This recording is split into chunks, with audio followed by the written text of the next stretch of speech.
മരണമധ്യസ്ഥൻ. മരണം കേവലം സ്വാഭാവിക പ്രതിഭാസമല്ല, അതിന് സനാതനമായ ഒരു അർത്ഥമുണ്ട്. മിശിഹായുടെ പെസഹ രഹസ്യത്തിൻ്റെ പ്രകാശത്തിൽ മരണത്തെ നാം വീക്ഷിക്കണം. മരണം ശരീരത്തിൽ നിന്നുള്ള ആത്മാവിൻ്റെ വേർപാടാണ്, എന്നാൽ അത് നിത്യമായ ഐക്യത്തിനു വേണ്ടിയാണ്.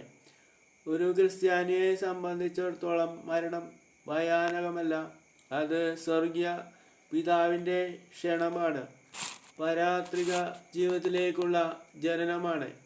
നമുക്ക് മരണത്തിൽ ദൈവത്തെ കണ്ടെത്തുവാൻ സാധിച്ചാൽ മരണത്തെ കീഴടക്കാം. നമ്മുടെ വന്യപിതാവ് മാർ യൗസേപ്പ് മരണത്തെ കീഴടക്കി. വിശുദ്ധ യൗസേപ്പിനെ മിശിഹായുടെ പരസ്യ ജീവിതകാലത്ത് നാം ഒരിക്കലും ദർശിക്കുന്നില്ല. തന്നിമിത്തം അദ്ദേഹം ഈശോയുടെ രഹസ്യ ജീവിത പരിസമാപ്തിയുടെ അടുത്ത് മരണമടഞ്ഞിരിക്കണമെന്നാണ് കരുതുന്നത്. വിശുദ്ധ യൗസേപ്പിൻ്റെ മരണം ഏറ്റവും സൗഭാഗ്യപൂർണമായിരുന്നു. പരിശുദ്ധ കന്യയുടെ സാന്നിധ്യത്തിൽ ഈശോയുടെ തൃക്കരങ്ങളിലായിരുന്നു അദ്ദേഹത്തിൻ്റെ മരണം. പാപമോ ലൗകിക സമ്പത്തോ സ്ഥാനമാനങ്ങളോ മറ്റേതെങ്കിലും വസ്തുവോ ആ പാവനാത്മാവിൻ്റെ മരണത്തെ ശോകപൂർണമാക്കിയില്ല, മറിച്ച് അത് ഒരു സ്നേഹനിദ്രയായിരുന്നു. തന്നിമിത്തം അദ്ദേഹം ഉത്തമ മരണത്തിൻ്റെ മാതൃകയാണ്, നൽമരണ മധ്യസ്ഥനുമാണ്. ഒരു വ്യക്തിയുടെ ജീവിത വിജയം നല്ല മരണത്തെ ആശ്രയിച്ചാണ് ഇരിക്കുന്നത്. മരണസമയത്ത് വരപ്രസാദ അവസ്ഥയിലാണ് ആത്മാവെങ്കിൽ മരണം ഒരിക്കലും ഭയാനകമല്ല. പാപവും ലൗകിക സമ്പത്തിനോടുള്ള അതിരുകടന്ന സ്നേഹവുമാണ് പലപ്പോഴും മരണത്തെ ഭയാനകമാക്കുന്നത്. സംഭവം കേരളത്തിലെ മാർ യൗസേപ്പ് പിതാവിൻ്റെ നാമത്തിലുള്ള ഒരു പ്രസ്തുത ദേവാലയത്തിലെ വൈദികൻ്റെ സാക്ഷ്യമാണിത് താഴെ കൊടുക്കുന്നത്.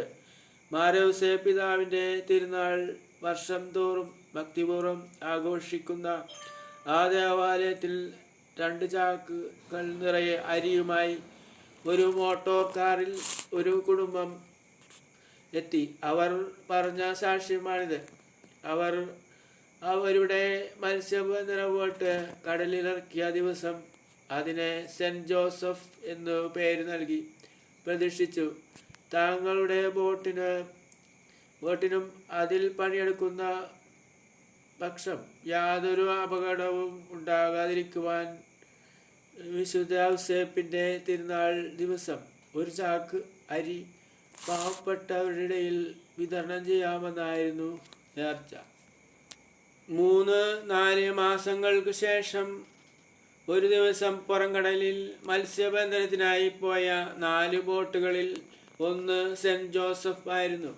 കനത്ത കാറ്റും മഴയും കടലിലുണ്ടായി. കടൽക്ഷോഭം കൊണ്ട് ബോട്ടുകളിൽ കടലിൽ ഇളകി മറിഞ്ഞു. 3 ബോട്ടുകളും തിരമാലകളിൽപ്പെട്ട് തകർന്നതാണ്. അവയിൽ ഉണ്ടായിരുന്ന ആളുകൾ നീന്തി 13 പേർക്ക് ജീവാപായം സംഭവിച്ചു. സെൻറ്റ് ജോസഫ് ബോട്ട് മാത്രം മറിയാതെ രക്ഷപ്പെട്ടു. മറ്റു ബോട്ടുകളിൽ കയറിയിരുന്നതായ ഹതഭാഗ്യരിൽ ശേഷിച്ചവരെ സെൻറ്റ് ജോസഫ് ബോട്ടിലെ ആളുകൾ രക്ഷപ്പെടുത്തി. മാർ യൗസേപ്പിൻ്റെ മാധ്യസ്ഥതയാൽ താങ്കൾക്കുണ്ടായ അനുഗ്രഹത്താൽ സന്തുഷ്ടചിത്തരായി അവർ നേരത്തെ നേർച്ച നേർന്നതിനു പുറമെ 1 ചാക്ക് അരി കൂടി ആ വിശുദ്ധൻ്റെ സ്തുതിക്കായി പാവപ്പെട്ടവരുടെ ഇടയിൽ വിതരണം ചെയ്യാൻ തയ്യാറായി. ജപം. ഞങ്ങളുടെ വത്സല പിതാവായ മാർ യൗസേപ്പേ, അങ്ങ് ഈശോ മിശിഹായുടെ തൃക്കരങ്ങളിൽ പരിശുദ്ധ കന്യയുടെ സാന്നിധ്യത്തിൽ സമാധാനപൂർണമായ മരണം പ്രാപിച്ചുവല്ലോ. പാപികളായ ഞങ്ങളുടെ മരണസമയത്ത് ഈശോയുടെയും പരിശുദ്ധ കന്യാമറിയത്തിൻ്റെയും അങ്ങയുടെയും സഹായം ഞങ്ങൾക്ക് നൽകണമേ. അപ്രകാരം ഞങ്ങൾ നിത്യ ആനന്ദ സൗഭാഗ്യത്തിൽ ചേരുവാൻ അർഹമായി തീരട്ടെ. നൽമരണത്തിന് പ്രതിബന്ധമായ പാപത്തെയും അതിൻ്റെ സാഹചര്യങ്ങളെയും ലൗകിക വസ്തുക്കളോടുള്ള അതിരുകടന്ന സ്നേഹത്തെയും പരിത്യജിക്കുവാനുള്ള ധീരത ഞങ്ങൾക്ക് നൽകണമേ. ഈശോ മറിയം യൗസേപ്പേ, സ്വർഗസ്നായ ഞങ്ങളുടെ പിതാവേ, അങ്ങയുടെ നാമം പൂജിതമാണമേ. അങ്ങയുടെ രാജ്യം വരണമേ. അങ്ങയുടെ തിരുമനസ് സ്രോതത്തിലെ പോലെ ഭൂമിയിലും ആകണമേ. അന്നു വേണ്ടുന്ന ആഹാരം ഇന്ന് ഞങ്ങൾക്ക് തരണമേ. ഞങ്ങളോട് തെറ്റ് ചെയ്യുന്നവരോട് ഞങ്ങൾ ക്ഷമിക്കുന്നത് പോലെ ഞങ്ങളുടെ തെറ്റുകളും ഞങ്ങളോട് ക്ഷമിക്കണമേ. ഞങ്ങളെ പ്രലോഭനങ്ങളിൽ ഉൾപ്പെടുത്തരുതേ, തിന്മയിൽ നിന്നും ഞങ്ങളെ രക്ഷിക്കണമേ. നന്മ നിറഞ്ഞു പറയുമേ സുസ്തി, കർത്താവ് അങ്ങയുടെ സ്ത്രീകളിൽ അങ്ങ് അനുഗ്രഹപ്പെടലാവുന്നു. അങ്ങയുടെ ദുരിതത്തിൻ ഫലമായി ഈശോ അനുഗ്രഹപ്പെടനാവുന്നു. പരിശോറയമേ തമ്പുരാനമേ, പാവിളായ ഞങ്ങൾക്ക് വേണ്ടി ഇപ്പോഴും ഞങ്ങളുടെ മരണസമയത്തും തമ്പുരാനോട് അപേക്ഷിക്കണമേ. ആമേൻ. പിതാവിനും പുത്രനും പരിശുദ്ധാത്മാവിനും സ്തുതി, അതിലെ പോലെ ഇപ്പോഴെപ്പോഴേക്കും ആമേൻ. വിശുദ്ധ യൗസേപ്പിനോടുള്ള ലുത്തനിയ. കർത്താവെ അനുഗ്രഹിക്കണമേ, മിശായെ അനുഗ്രഹിക്കണമേ. കർത്താവെ അനുഗ്രഹിക്കണമേ, മിശായെ ഞങ്ങളുടെ പ്രാർത്ഥന കേൾക്കണമേ. മിശായെ ഞങ്ങളുടെ പ്രാർത്ഥന കൈക്കൊള്ളണമേ. സ്വർഗസ്നായ പിതാവേ, ഞങ്ങൾക്ക് വേണ്ടി അപേക്ഷിക്കണമേ എന്ന് പറയുക.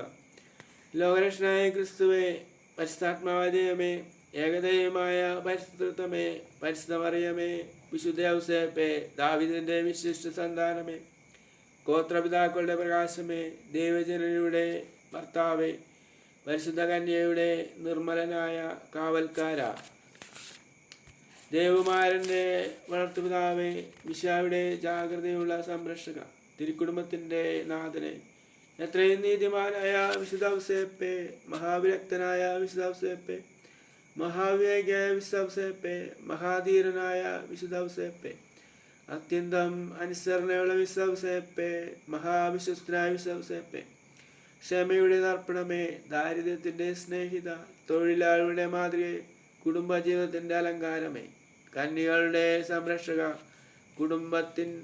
കുടുംബങ്ങളുടെ ആധാരമേ, നിർഭാഗ്യരുടെ ആശ്രമേ, രോഗികളുടെ ആശ്രയമേ, മരണാവസ്ഥയിരിക്കുന്നവരുടെ മധ്യസ്ഥ, പിശാചുക്കളുടെ പരിഭ്രമമേ, തിരുസഭയുടെ പാലക, ഭൂലോകപാവങ്ങൾ നീക്കുന്ന ദൈവചമ്പ്രാട്ടിൻകുട്ടിയായിരിക്കുന്ന യേശുതമ്പുരാനെ, കർത്താവേ ഞങ്ങളുടെ പാവങ്ങൾ ക്ഷമിക്കണമേ.